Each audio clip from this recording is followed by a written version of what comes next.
this is more, we're drawing more concepts. I'm not trying to teach you techniques or teach you angles or teach you anything, you know, that's set in stone. I'm trying to teach you how to take something that you already have and draw ideas out of that. There's an endless supply of ideas that you can draw out of these jurus. And so anyways, let's begin. So obviously when you're using Khalid, that's done from this black cobra position.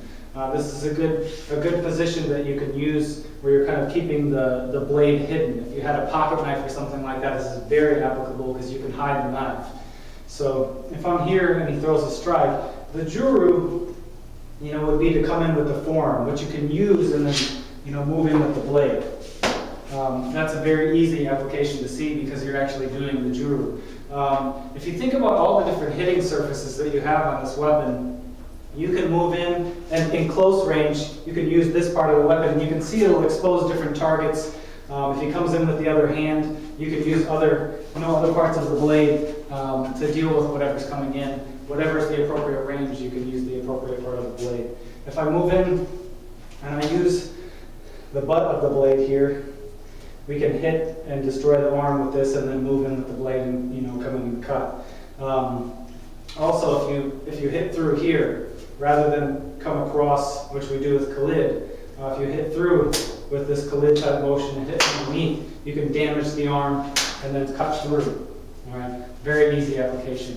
One thing that you can think of that's very applicable, Guru Santiago Dobles taught a very good amount of time at the seminar on this principle of Terik and Dorong, like the push and the pull in the art.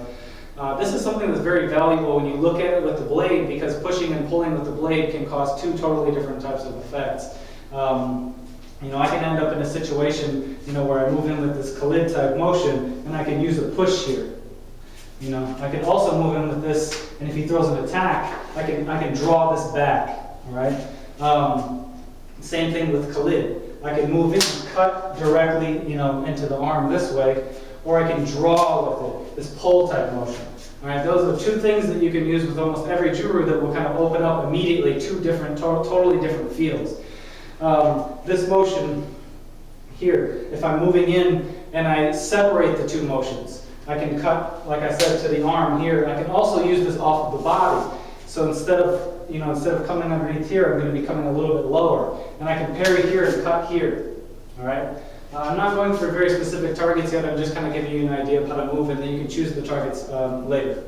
So, like I said, as you move, you can throw this off different parts of the body. So Khalid comes and adheres underneath like this. You can use the shoulder here, you know, to hit with.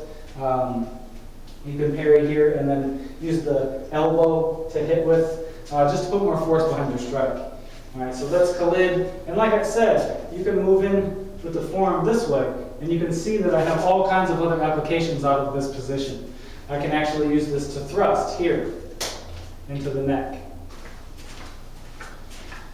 Jurus number 2, Salute, has a similar feel to Khalid, except for you're a little bit closer. So I'm a little bit closer. This is really good checking to the arm like that, especially a lot of weapon styles. You'll see them using that check at the elbow.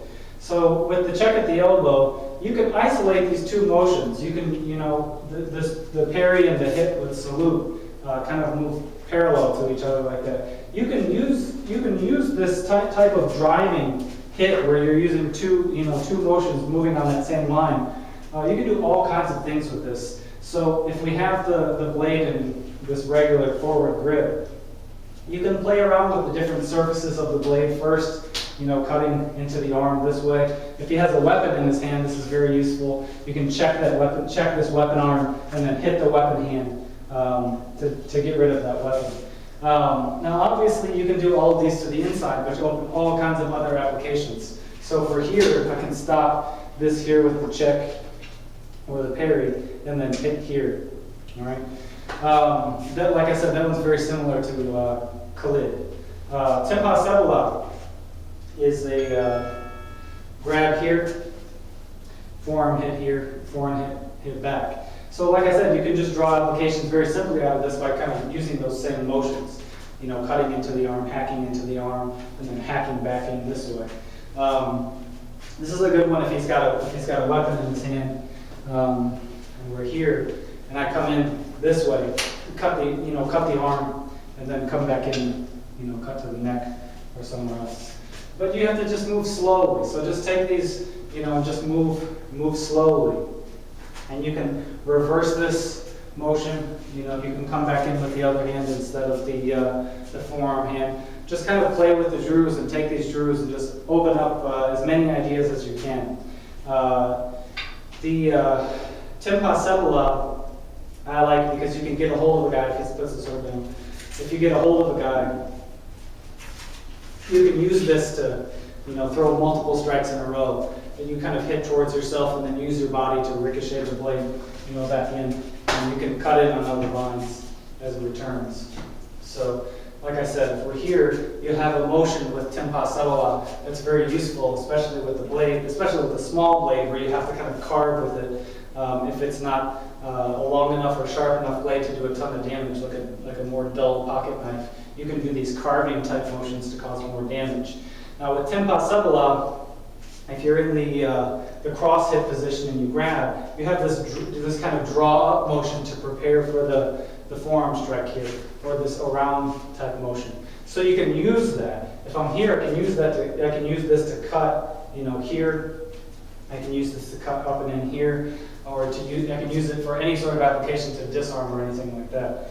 So when I'm striking with these motions, you can look at all these little hidden motions that you have as you're moving, and you can take them to different targets. And just play around with it. Like I said, this is more about drawing ideas out of your movement and ideas out of the jurus, rather than some specific technique. The more you work them like this, and the more you put the blade in your hand and work them like this, the more you'll be able to come up with ideas on your own, which is really that's the goal of training in PCK Silat, is being able to draw applications of your own and not just mimicking the teacher's techniques. So let's move on to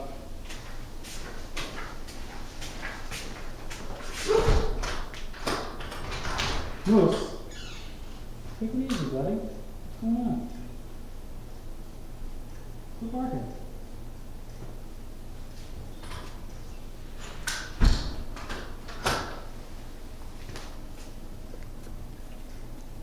Oh, it's already recorded. So Jurus Tempasepala, or Tempasarong, has that similar motion to Tempasepala, except for the motion that sets up the strike is actually the strike this time. So empty-handed, it would be here, and then the break on the arm.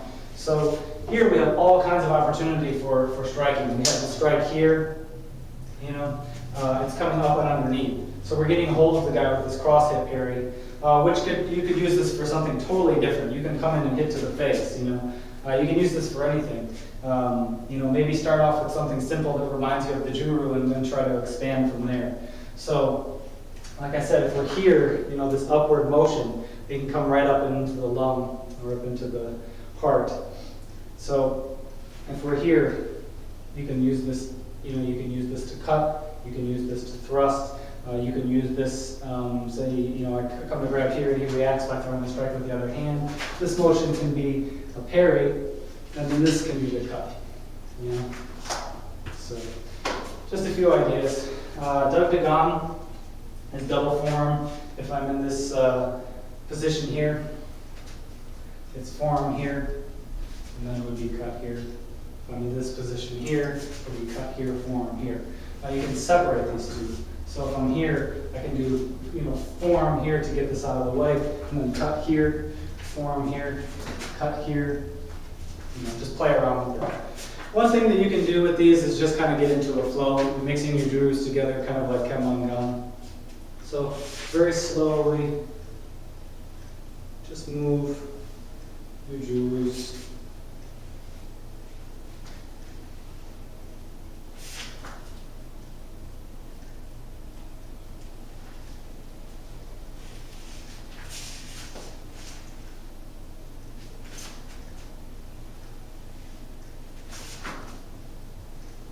And you can start to, as you move these, draw applications out of these motions.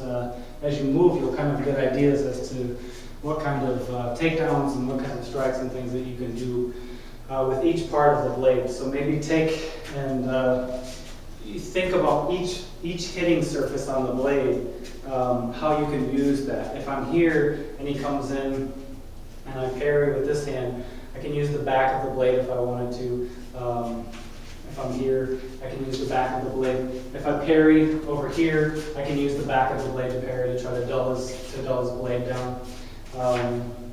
You can use the back of the blade or the front of the blade to block to the wrist, to cut the wrist. You know, you can use the tip here to do these smaller thrusts this way. And here, 1, 2. You know, you can use your blade to do the jurus and just come up with, like I said, use every part of the blade. Use the, you know, this here and this here. You know, I'm thrusting in here. That's my parry. Coming in here, this is like my forearm hit. But I'm using it to check so that I can set up the next strike. Right? So if we get into, you know, obviously the blade, it's very easy to come up with applications for that, and that's kind of what we covered in the beginning. But just take every part of the blade and come up with ideas, and you know, you'll understand your weapon much better, and then also you'll start to come up with new ideas by how you move with the blade. You can use different hitting surfaces on your, you know, your fist, your forearm, your elbow, and things like that. When I come in here, you know, this motion that I'm using to come in and thrust, you know, I can develop empty hand applications out of that. I can develop empty hand applications out of the strikes where I come low. Anything that I'm doing, I can reverse that and take it back to empty hand and use those ideas. So when I do my Tempasepala or my Tempasepala, this motion where I'm setting up the forearm strike here. 1. I can use this here. 1, 2, 3. I can utilize that motion for something. And it'll help you just come up with ideas like that. So take that and work with it and practice it.